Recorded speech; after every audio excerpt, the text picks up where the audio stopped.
Episodio 28. La noche que Selim II descubrió al traidor de Hurrem. El palacio aprendió la verdad como la aprende un cuerpo cuando lo toca un cuchillo, no cuando ve el acero, sino cuando siente que el calor se le va. Esa noche, los pasillos de Topkapi estaban tan quietos, que hasta la seda sonaba culpable. Las lámparas ardían bajas detrás de las celosías. La lluvia golpeaba la piedra con un ritmo fino, impaciente, como dedos que no dejan de insistir. Y en algún rincón profundo del harén, el agua se movía dentro de una fuente de mármol con ese murmullo suave, repetido, que normalmente calmaba a las mujeres antes de dormir, pero no esa noche. Esa noche nadie se desvistió. Nadie se quitó las horquillas del cabello. Nadie aflojó la mandíbula lo suficiente como para bostezar. Porque Selim había abierto una puerta que debió quedarse enterrada junto con su madre, y en el momento en que entendió lo que le habían hecho a Hurrem Sultán, dormir se volvió algo peligroso. Estaba de pie en la vieja cámara donde la madera de cedro todavía guardaba un leve olor a aceite de rosas y papel envejecido. Frente a él, sobre una mesa baja, reposaba su anillo de rubí, el que nadie debía tocar, el que bajo la luz de las velas no parecía una joya sino un coágulo vivo, una gota de sangre que se negaba a secarse. Estaba fuera de su caja. Y eso ya era la primera señal de que algo estaba mal. La segunda era la cera. A un lado había un sello roto, quebradizo como una polilla muerta, con una impresión marcada una vez, dos veces, y corregida después por una mano temblorosa. Selim no se sentó. No pidió vino. Solo miró el sello, y escuchó cómo respiraba la habitación. Las cortinas susurraban con la corriente. Las brasas crujían despacio en el brasero. Los hombres apostados afuera mantenían la vista baja, pero las mujeres lo supieron primero. Las mujeres siempre lo sabían primero. Habían entrado con una bandeja, y la habían sacado de nuevo. Habían abierto un cofre cerrado. Alguien había tocado el anillo. Un príncipe convertido ya en sultán había palidecido sin decir una sola palabra. Para cuando el susurro llegó a las lavanderas del patio inferior, ya había cambiado de forma. Hurrem había dejado un mensaje. Para cuando llegó a los eunucos viejos bajo el arco, se volvió más oscuro. Hurrem había nombrado a un enemigo desde la tumba. Y cuando alcanzó a las muchachas que doblaban ropa a la luz de las lámparas, con los dedos húmedos de almidón y miedo, ya no importaba nada más en todo el imperio. Alguien dentro del palacio había traicionado a la mujer que todos creían intocable. Selim levantó el sello entre dos dedos, como si todavía pudiera quemarlo. Su pulgar se detuvo sobre la marca rota. No era el emblema de un enemigo. No era el sello de un señor provincial torpe. No era el descuido de un escribano de la corte exterior. Él conocía esa presión. Conocía esa vacilación.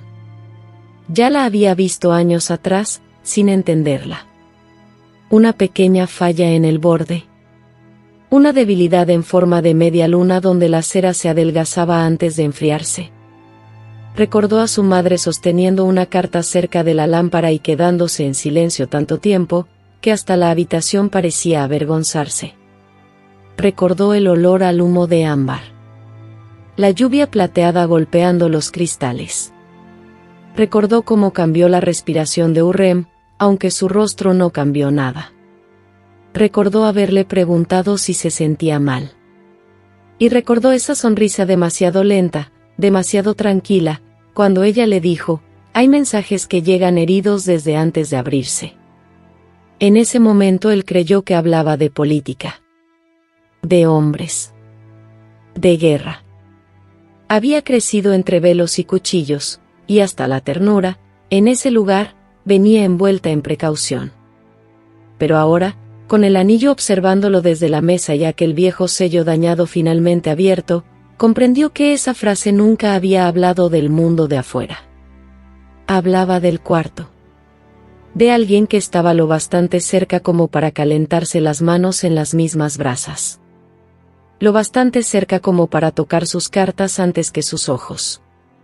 Lo bastante cerca como para herir el mensaje, antes de que siquiera llegara. Ordenó cerrar las puertas, pero no ponerle cerrojo. Esa fue la elección más cruel. Que cada sonido viajara. Que cada paso pudiera oírse. Que todos supieran que esa noche no existía un solo muro suficientemente grueso para esconderlos. Llamaron primero a las mujeres de las cámaras más cercanas, luego a los eunucos que habían servido alguna vez en los aposentos privados, luego a los escribanos envejecidos que habían encorvado la espalda sobre el papel imperial hasta parecer más bisagras que hombres. A nadie se le permitió sentarse. La sala se fue llenando poco a poco con perfume rancio por el miedo, con olor a lana húmeda de las capas puestas a toda prisa, con humo de lámparas levantadas demasiado alto. La luz dorada temblaba sobre los azulejos. Las sombras se alargaban sobre rostros tensos. Nadie preguntó a quién sospechaba Selim. Nadie era tan tonto. La sospecha ya se movía sola, reptando bajo las puertas, levantando cada vieja mirada, cada silencio olvidado, cada acto de supervivencia que alguna vez había parecido obediencia. Una mujer con la ajena deslavada en las palmas no dejaba de frotarse el dedo donde antes hubo un anillo. Un eunuco tragó tan fuerte que el chasquido de su garganta sonó en el silencio.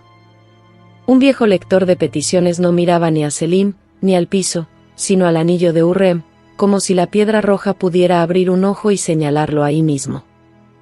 Selim dejó que el silencio madurara hasta volverse doloroso.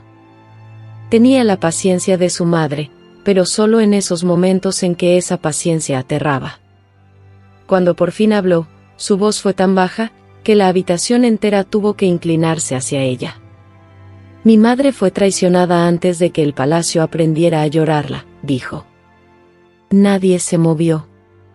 La lluvia resbalaba por las ventanas en líneas largas, plateadas.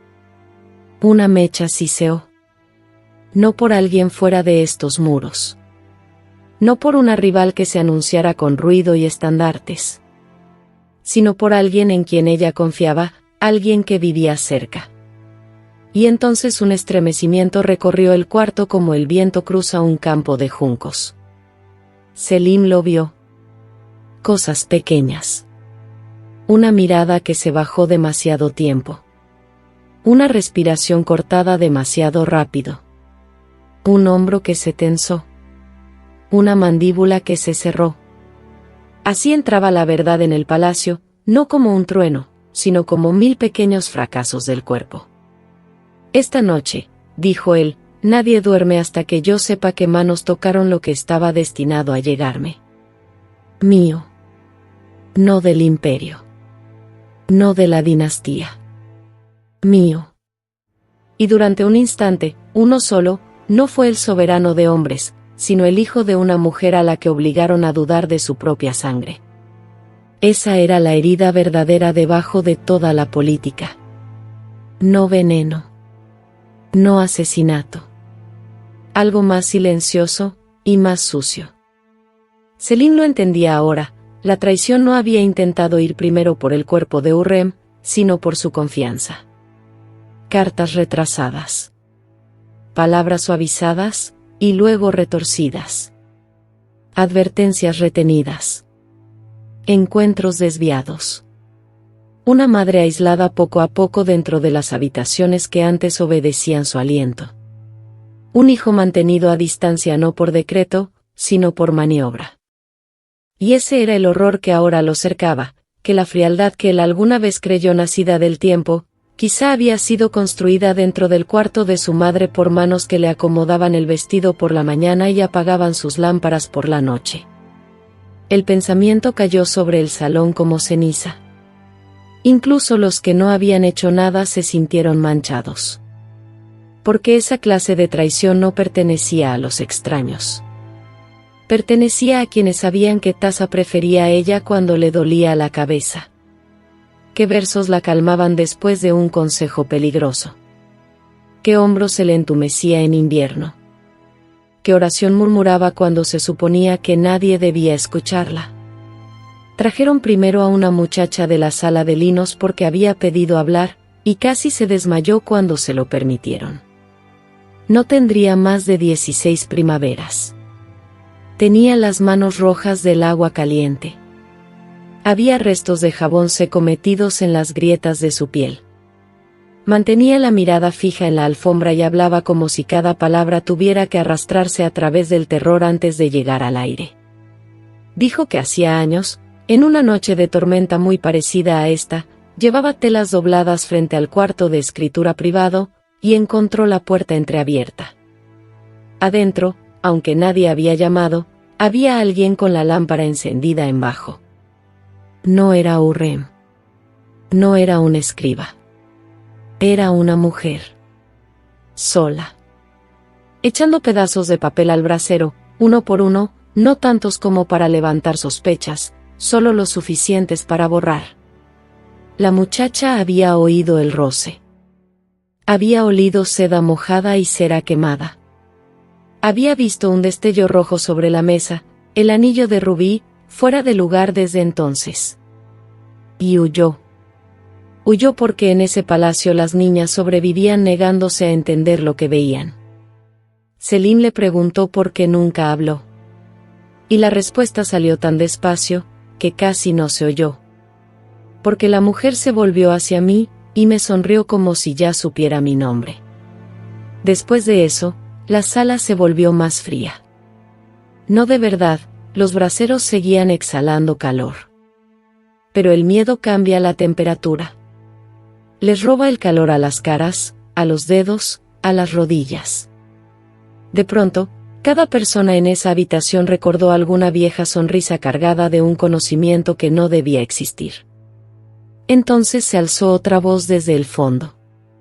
Una de las asistentes sordas, una mujer a la que todos ignoraban porque pensaban que el silencio la hacía incapaz de ver el peligro, avanzó sin que nadie la llamara. Había pasado media vida leyendo labios en lugar de escuchar palabras.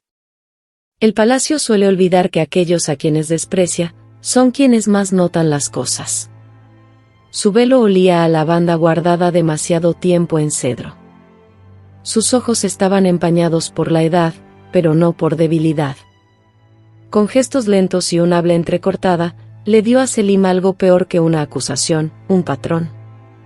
Había visto cartas llegar y desaparecer. Había visto mensajes privados volver a envolverse en tela nueva. Había visto cómo la mujer encargada de los cojines de escritura de Hurrem cambiaba de lugar las velas antes de ciertas visitas, una a la izquierda si la conversación era segura, una a la derecha si alguien escuchaba detrás del biombo. Había visto a Hurrem apartar a mujeres que amaba, porque alguien ya había envenenado el aire alrededor de sus nombres. Había visto a la misma asistente salir del cuarto con los ojos secos, después de que Hurrem llorara a solas adentro. Y cuando una vez intentó hablar, le dijeron que se equivocaba, que malinterpretaba lo que veía. Así que cargó con ese conocimiento como una piedra en el pecho, y dejó que los años se oscurecieran alrededor de él. Selim escuchó sin pestañear. Afuera, la lluvia arreció. Los aleros respondieron con un goteo rápido, suave, como 1000 pies huyendo sobre madera. A lo lejos sonó metal contra metal, tal vez un guardia moviendo la lanza, tal vez una cadena golpeada por el viento. Todo eso solo apretó más la tensión del cuarto. Cada sonido parecía prueba. Cada silencio, algo arreglado. Selim se volvió hacia el jefe de los eunucos que había servido en los aposentos internos durante aquellos años. El rostro del hombre era oscuro y controlado, la piel de sus sienes brillaba bajo el calor de las lámparas. Había sobrevivido demasiado tiempo cerca del poder como para asustarse por una voz alzada. Pero Selim no alzó la voz. Y eso lo hizo peor. ¿Quién manejaba la correspondencia privada de mi madre cuando dejó de confiar en los escribanos de fuera? El eunuco respondió con cuidado. Solo aquellos elegidos por su propia mano. Nombres. Mujeres de la cámara. 1 o 2 lectores. La guardiana de los sellos. Ningún hombre abría lo que era solo para ella. La mirada de Selim volvió hacia la cera rota sobre la mesa. Eso, dijo, no fue lo que pregunté. El párpado del eunuco tembló. Una sola vez. Y fue suficiente para que 3 mujeres al fondo bajaran la vista como si las hubieran abofeteado. El palacio había vivido demasiado tiempo alimentándose de la mentira de que la traición siempre llegaba con una espada. Pero el harén sabía mejor. El daño peor casi siempre entraba cargando aceite para las lámparas, o ropa doblada, o medicina endulzada con granada. Llegaba en manos pacientes. En bocas sutiles. En gente que aprendía a volverse indispensable, antes de volverse peligrosa. Selim lo entendía ya. Y con cada testimonio la sala parecía encogerse más alrededor de esa verdad, hasta que las paredes mismas empezaron a sentirse cómplices. Pidió registros. Inventarios viejos. Horarios de entregas. Cajas de correspondencia intactas desde la muerte de su madre. Cuando las trajeron, el polvo que se levantó olía seco y amargo, a pergamino añejo y cedro olvidado. Los hombres tosieron en las mangas. Las mujeres se estremecieron con cada paquete abierto. Selim revisó más rápido que cualquier escribano. No porque amara el papel, sino porque el duelo afila el instinto hasta volverlo casi animal. Había huecos donde debían existir secuencias. Respuestas a cartas que nunca habían llegado a él. Notas que mencionaban advertencias que jamás recibió. Una repetición constante de vacilación, retraso, incertidumbre, como si Hurrem hubiera pasado meses escribiendo entre neblina, sin saber qué silencio pertenecía a la política, y cuál a su propio hijo. La imaginó esperando en habitaciones iluminadas por lámparas, con los dedos posados sobre aquel anillo de rubí mientras medía la ausencia contra el orgullo, el amor contra la cautela, la verdad contra la humillación. ¿Creyó acaso que él se había alejado? ¿Pensó que el poder lo había enfriado antes de tiempo? La idea lo golpeó tan hondo, que por fin apoyó la mano plana sobre la mesa, con tanta fuerza que hizo vibrar el tintero a un lado. Nadie respiró. Porque ese fue el momento en que todos entendieron que la noche no iba a terminar como una simple investigación. Ya se había convertido en juicio. Selim ordenó abrir el viejo cuarto de escritura. No se usaba desde hacía años. Las bisagras se quejaron cuando la puerta cedió. Primero salió el aire frío, cargado con olor a polvo, carbón apagado y tela encerrada demasiado tiempo lejos de la luz. Entró una lámpara, luego otra. El resplandor se fue arrastrando sobre estantes, cofres apilados, una alfombra de oración enrollada en un rincón. El cuarto parecía inocente, del modo en que un cementerio parece inocente al amanecer. Pero la inocencia tiene una textura, y ese cuarto ya no la tenía. Selim avanzó despacio, dejando que las yemas de los dedos rozaran la madera pulida por manos que ahora estaban muertas o desaparecidas. Lo primero que llamó su atención fue un panel en la pared junto a la celosía. No por lo que mostraba, sino por cómo absorbía la luz. Tenía un brillo distinto. Más suave. Como si en otro tiempo le hubieran frotado aceite nuevo para disimular una alteración. Presionó. Nada. Presionó más abajo, y una corriente mínima le tocó los nudillos desde el interior. Fría. Secreta. El eunuco más cercano fue por una herramienta.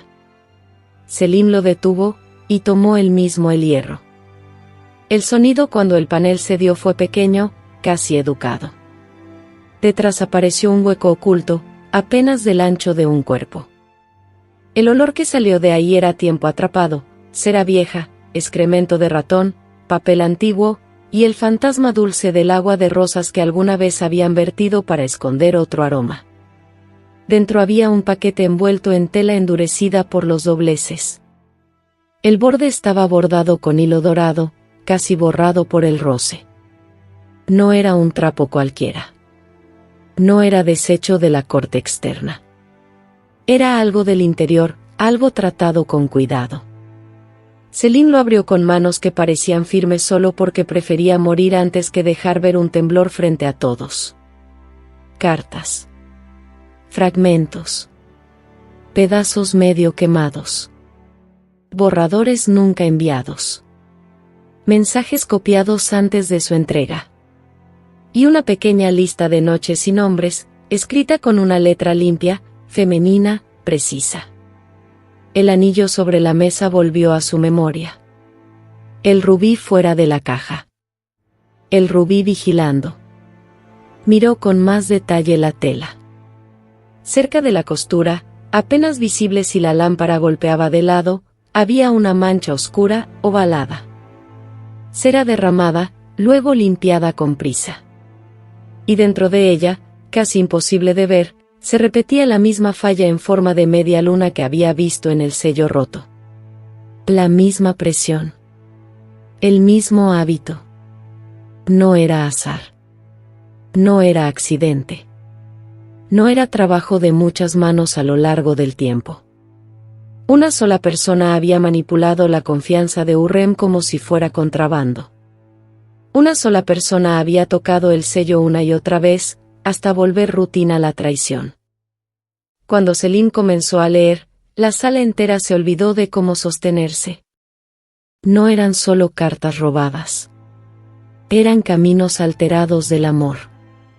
Una nota de Hurrem pedía con urgencia una reunión privada después de escuchar rumores inquietantes sobre la casa de Selim. La copia que sí fue enviada había borrado la urgencia y cambiado la hora. Otro borrador advertía que no confiara en la dulzura de ciertas reconciliaciones, pero la versión entregada suavizaba la advertencia hasta volverla un consejo general, sin nombres, sin peligro. Una tercera jamás salió de la cámara. Y en ella Hurrem no escribía como una mente política, sino como madre. Ven, antes de que esta distancia aprenda mejor mi rostro que tú. Selim nunca la había visto. El papel crujió en su mano. La luz de las velas se dobló sobre la tinta. La garganta se le cerró tan de golpe, que tuvo que apartar la vista.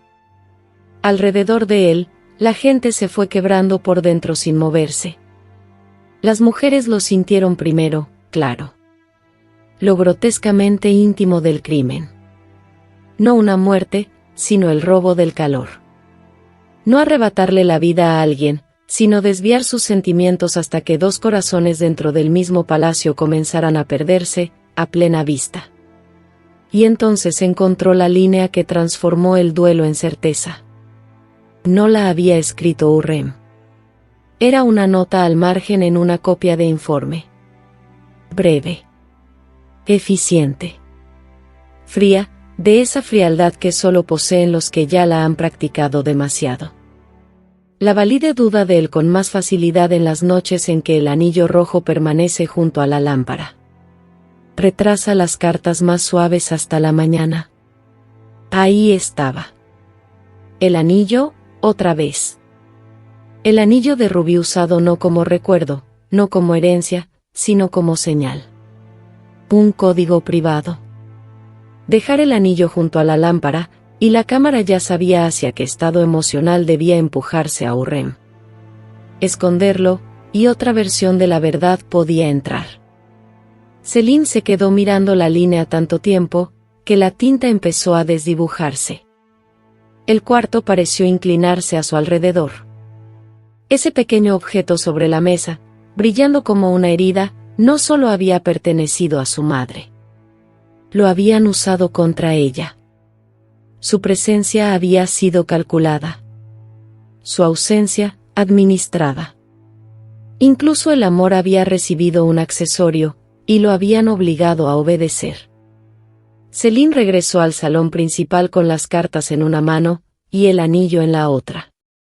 Todos los rostros se giraron primero hacia la joya. El miedo es primitivo.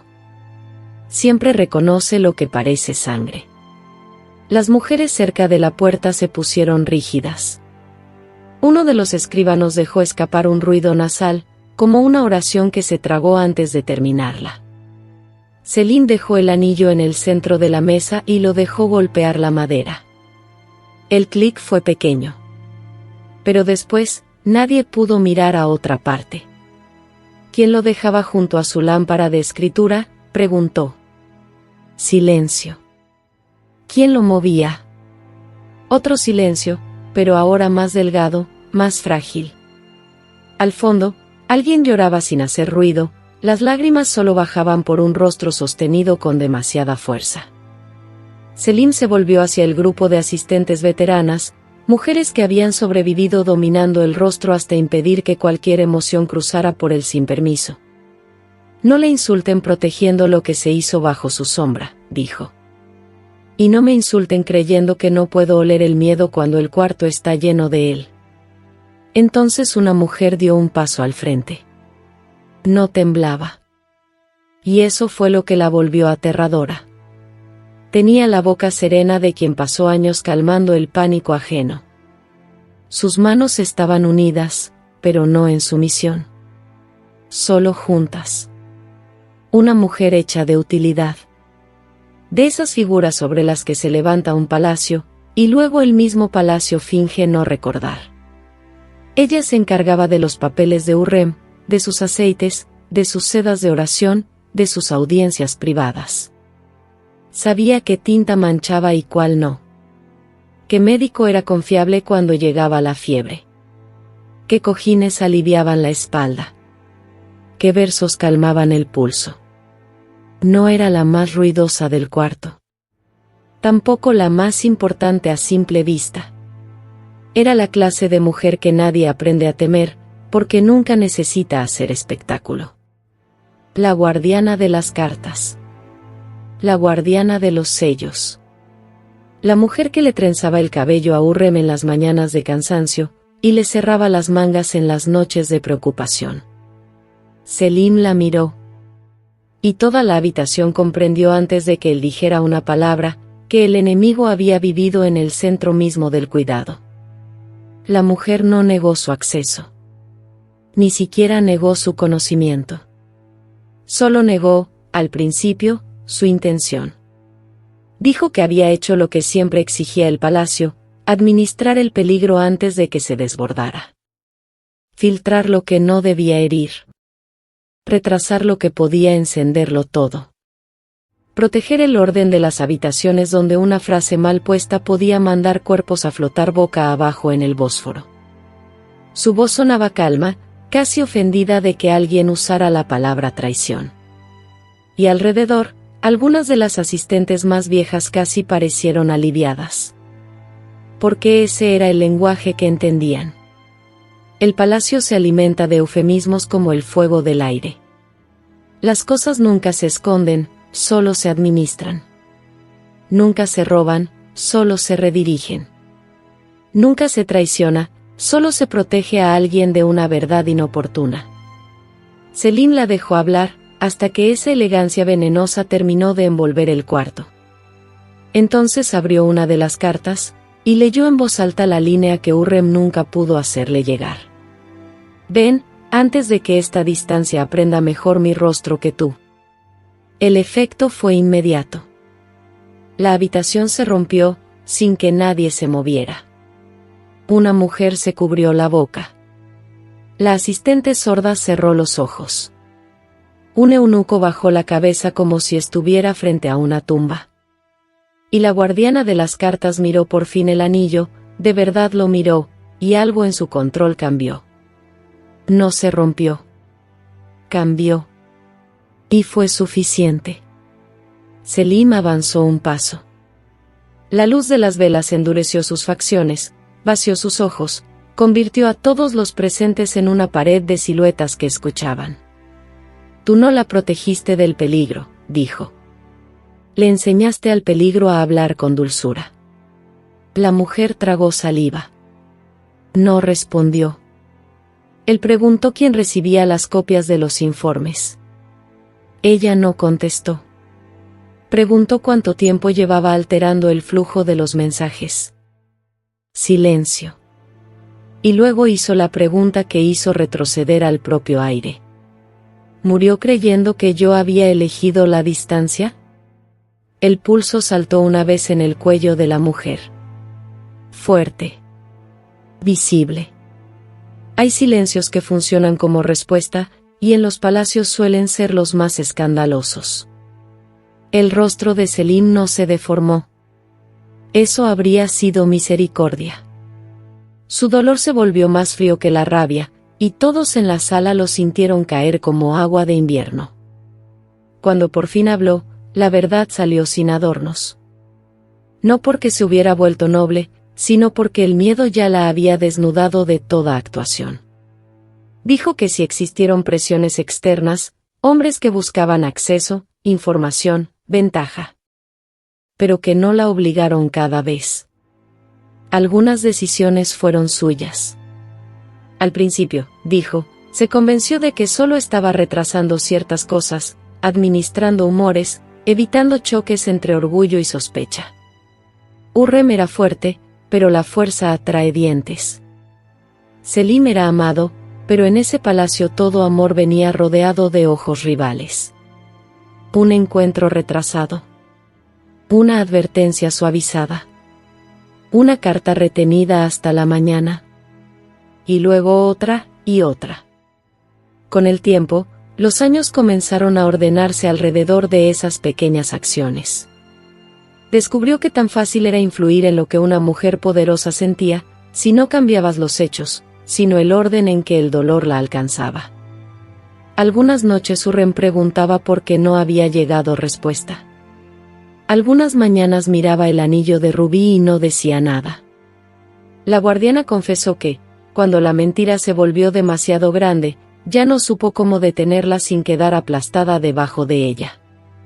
Pero Selim veía algo más. Los demás también. No había sido solo miedo.